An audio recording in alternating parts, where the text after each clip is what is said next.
AITA for calling a doctor arrogant for ignoring my advice and putting a patient with severe sepsis at risk.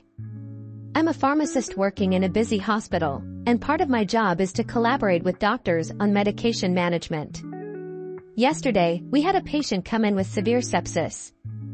Their blood pressure was dangerously low, and they weren't responding well to the initial treatment.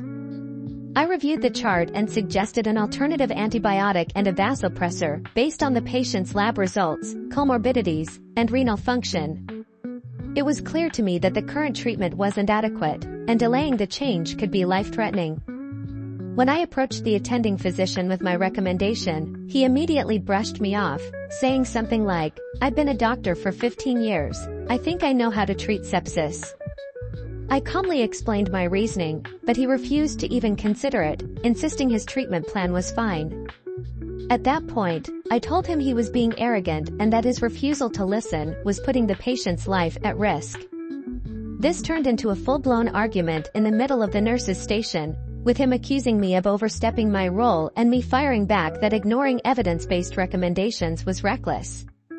Eventually, another doctor intervened, reviewed my suggestion, and agreed with me. The treatment was adjusted, and the patient started to stabilize a few hours later.